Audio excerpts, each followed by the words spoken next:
ആദിയിൽ വചനമുണ്ടായിരുന്നു, വചനം ദൈവത്തോടു കൂടിയായിരുന്നു, വചനം ദൈവമായിരുന്നു.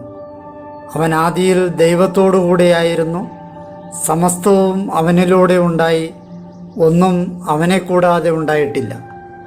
അവനിൽ ജീവനുണ്ടായിരുന്നു, ആ ജീവൻ മനുഷ്യരുടെ വെളിച്ചമായിരുന്നു. ആ വെളിച്ചം ഇരുളിൽ പ്രകാശിക്കുന്നു, അതിനെ കീഴടക്കുവാൻ ഇരുളിന് കഴിഞ്ഞില്ല. തൻ്റെ പ്രബോധനങ്ങളാൽ നമ്മെ ജ്ഞാനികളാക്കുന്ന സകലത്തിൻ്റെയും നാഥനായ ദൈവം വാഴ്ത്തപ്പെട്ടവനാകട്ടെ. ഞങ്ങളുടെ കർത്താവായ ദൈവമേ, അങ്ങയുടെ ജീവദായകവും ദൈവീകവുമായ തിരുവചനങ്ങളുടെ മധുരസ്വരം ശ്രവിക്കുന്നതിനും ഗ്രഹിക്കുന്നതിനും ഞങ്ങളുടെ ബുദ്ധിയെ പ്രകാശിപ്പിക്കണമേ. അങ്ങയുടെ വിശുദ്ധമായ പ്രബോധനത്താൽ ഞങ്ങളെ ജ്ഞാനികളാക്കണമേ. ഞങ്ങളുടെ ഇരുളടഞ്ഞ ജീവിതത്തെ അങ്ങയുടെ വചന വെളിച്ചത്താൽ പ്രകാശിപ്പിക്കണമേ. അങ്ങയുടെ വചനങ്ങളാൽ ഞങ്ങളുടെ മനസ്സിനെ ജ്വലിപ്പിക്കണമേ. ആമേൻ. വർഷം കൊണ്ട് വിഷയാടിസ്ഥാനത്തിലുള്ള സമ്പൂർണ്ണ ബൈബിൾ വായന 145-ാം ദിവസം. സോളമൻ്റെ ജ്ഞാനം. ഇന്നേ ദിവസം നമ്മൾ രാജാക്കന്മാരുടെ 1-ാം പുസ്തകം 3-ാം അധ്യായം, ദിനവൃത്താന്തങ്ങളുടെ 2-ാം പുസ്തകം 4-ഉം 5-ഉം അധ്യായങ്ങൾ, സങ്കീർത്തനങ്ങൾ 64 എന്നിവ വായിക്കുന്നു. സോളമൻ രാജാവിന് ഗിബെയോനിൽ വെച്ച് സ്വപ്നത്തിലൂടെ ദൈവം പ്രത്യക്ഷനാവുകയും ദൈവം സോളമൻ രാജാവിന് ജ്ഞാനത്തോടൊപ്പം സമ്പത്തും ഐശ്വര്യവും മഹത്വവും നൽകുകയും ചെയ്യുന്ന ഭാഗം നമ്മൾ വായിച്ചറിയുന്നു. ഒപ്പം വാഗ്ദാന പേടകത്തെ ദേവാലയത്തിലേക്ക് കൊണ്ടുവരുന്ന ഭാഗവും നമ്മൾ വായിക്കുന്നു.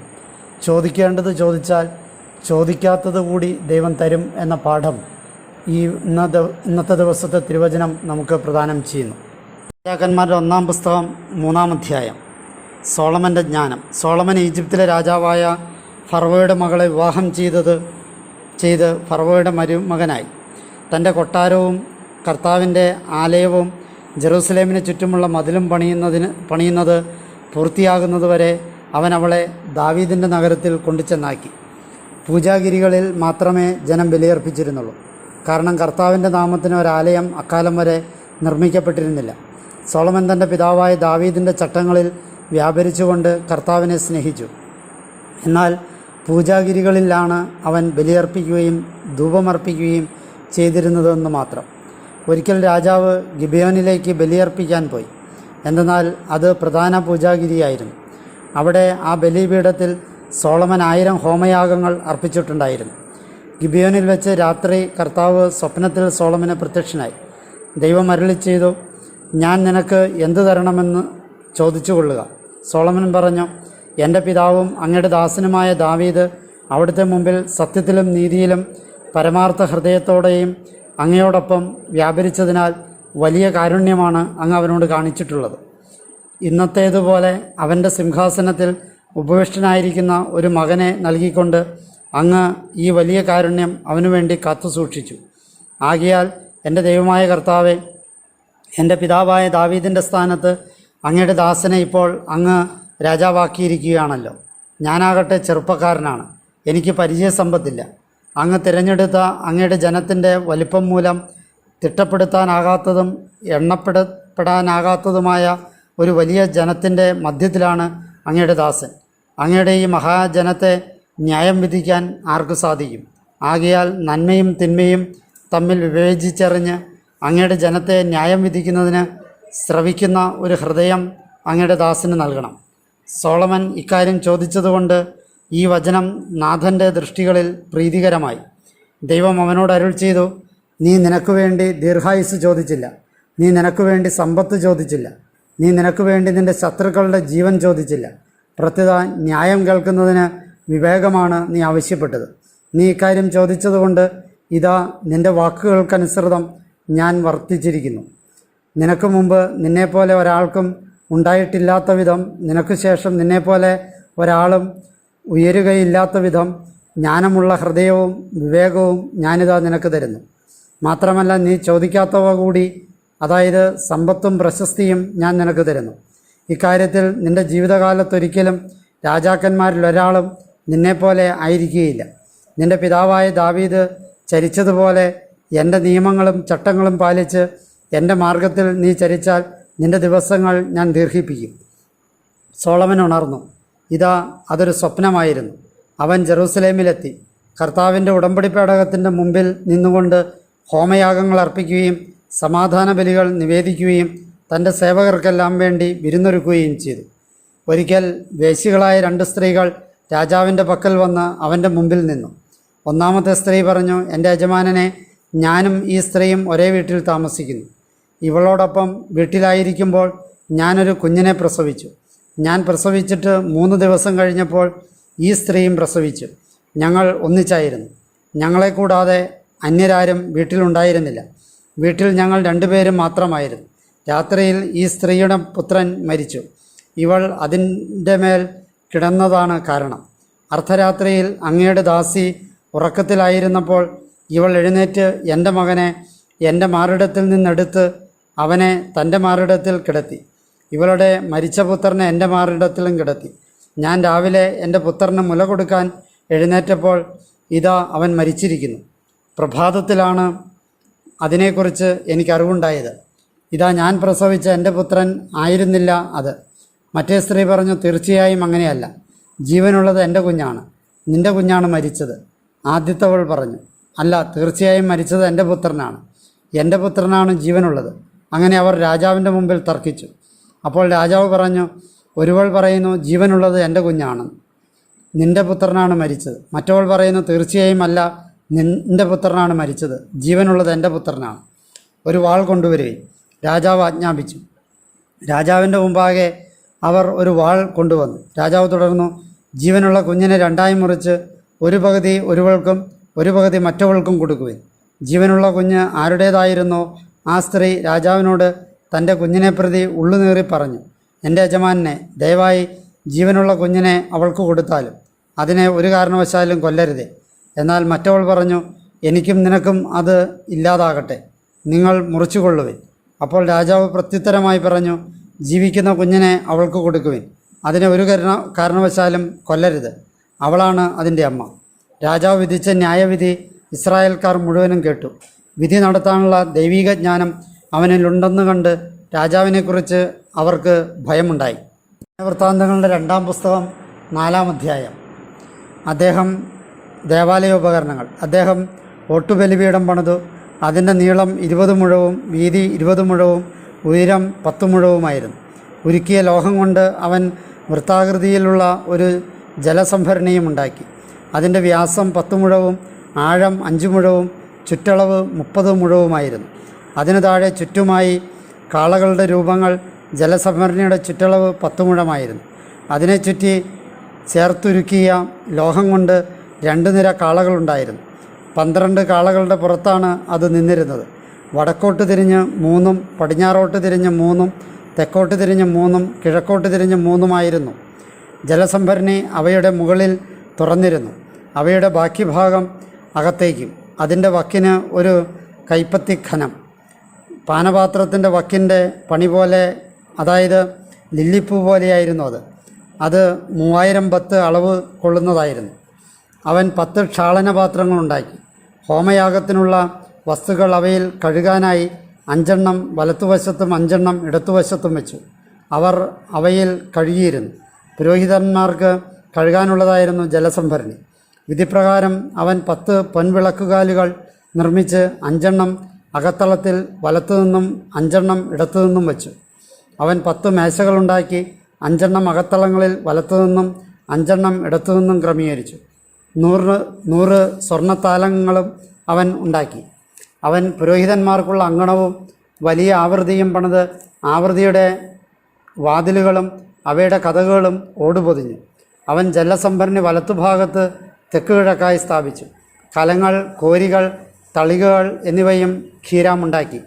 ദേവാലയത്തിൽ സോളമൻ രാജാവിനായി ചെയ്യാനുള്ള ജോലികൾ ഹീരാം ചെയ്ത് പൂർത്തിയാക്കി. 2 സ്തംഭങ്ങൾ, പോതികകൾ, 2 സ്തംഭങ്ങളുടെയും തലയ്ക്കലുള്ള മകുടങ്ങൾ, സ്തംഭങ്ങളുടെ തലയ്ക്കലുള്ള മകുടങ്ങളുടെ 2 പോതികകളും, മറയത്തക്ക വിധം 2 ചിത്രപ്പണികൾ. 2 ചിത്രപ്പണികൾക്കും 400 മാതളനാരങ്ങകൾ. സ്തംഭത്തിന്മേലുള്ള പോതികകളുടെ മകുടങ്ങൾ മറയ്ക്കുന്നതിന് ഓരോ ചിത്രപ്പണിക്ക് ചുറ്റും 2 നിര വീതം മാതളനാരങ്ങകൾ. അവൻ പീഠങ്ങൾ നിർമ്മിച്ചു. പീഠങ്ങൾക്ക് മുകളിൽ ക്ഷാളനപാത്രവും നിർമ്മിച്ചു. ജലസംഭരണിയും അതിന് കീഴെയുള്ള 12 കാളകളും മിനുക്കിയ ഓടുകൊണ്ട് കലങ്ങൾ, കോരികകൾ, മുൾക്കരണ്ടികൾ എന്നിവയും അവയുടെ എല്ലാ ഉപകരണങ്ങളും കർത്താവിൻ്റെ ആലയത്തിനായി ഹൂരാമബി സോളമൻ രാജാവിനു വേണ്ടി നിർമ്മിച്ചു. ജോർദാൻ തടത്തിൽ സുക്കോത്തിനും സെറദായ്ക്കും മധ്യേയുള്ള കളിമൺകളത്തിൽ ഇവയെല്ലാം രാജാവ് വാർത്തെടുത്തു.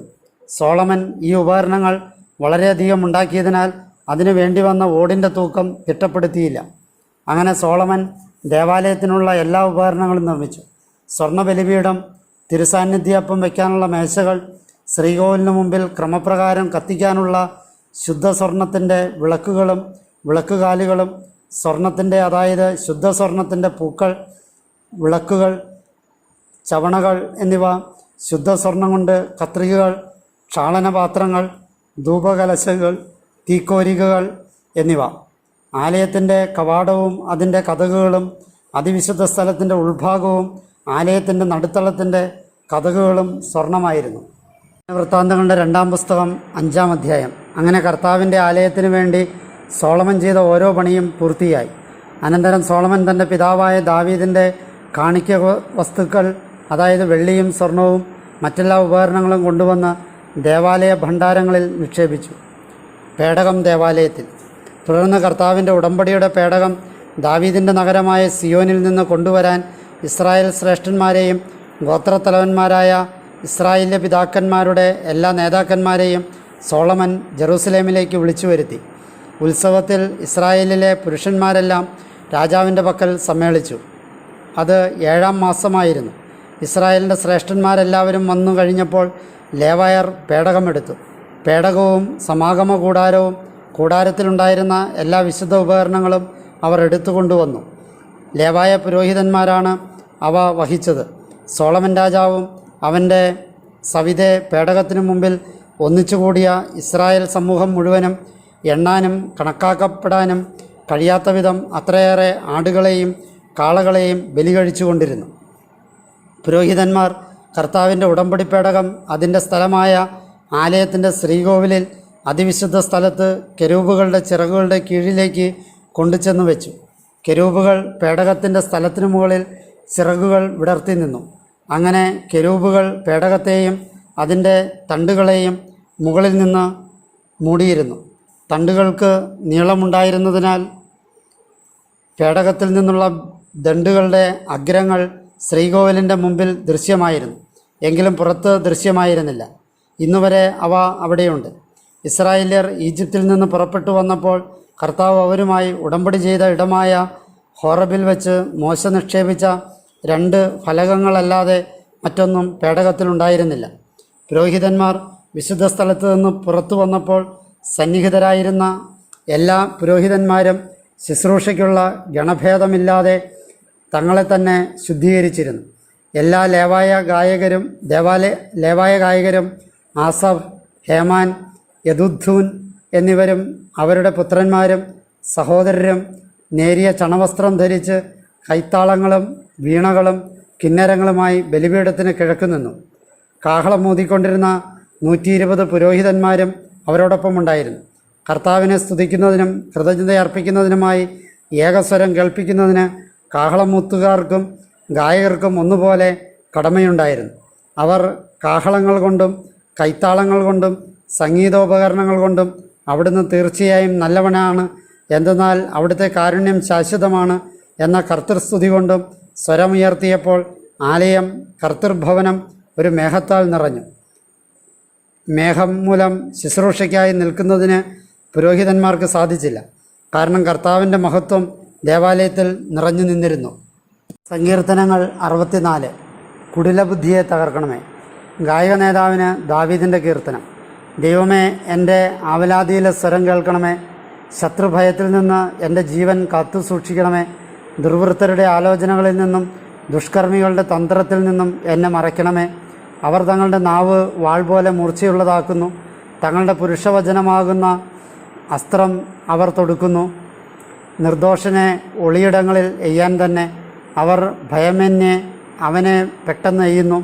തങ്ങൾക്കായി അവർ ദുഷ്കാര്യം മുറുകെ പിടിക്കുന്നു. കെണികൾ ഒളിച്ചു വയ്ക്കാൻ അവർ കണക്കുകൂട്ടുന്നു. അവ ആര് കാണും എന്നവർ പറയുന്നു. കുതന്ത്രങ്ങൾ മനഞ്ഞ് അവർ പറയുന്നു, വിദഗ്ധതന്ത്രം നമ്മൾ പൂർത്തിയാക്കി. മനുഷ്യൻ്റെ അന്തരംഗവും ഹൃദയവും എത്ര ദുർഗ്രഹം! എന്നാൽ ദൈവം അവരുടെ മേൽ അസ്ത്രമയച്ചു. അവരുടെ ക്ഷതങ്ങൾ അപ്രതീക്ഷിതമായിരുന്നു. തങ്ങൾക്കെതിരായി സ്വന്തം നാവിനെ തന്നെ അവർ വഴിതെറ്റിച്ചു. അവരെ കാണുന്ന ആരും ഓടിയകലും. അപ്പോൾ മനുഷ്യവംശം മുഴുവൻ ഭയപ്പെട്ട് ദൈവത്തിൻ്റെ പ്രവൃത്തി വർണ്ണിച്ചു. അവിടുത്തെ കൃത്യം അവർ ഉദ്ബോധിപ്പിച്ചു. നീതിമാൻ കർത്താവിൽ സന്തോഷിക്കട്ടെ, അവൻ അവിടുന്ന് അഭയം തേടട്ടെ. പരമാർത്ഥ ഹൃദയരെല്ലാം അഭിമാനം കൊള്ളട്ടെ.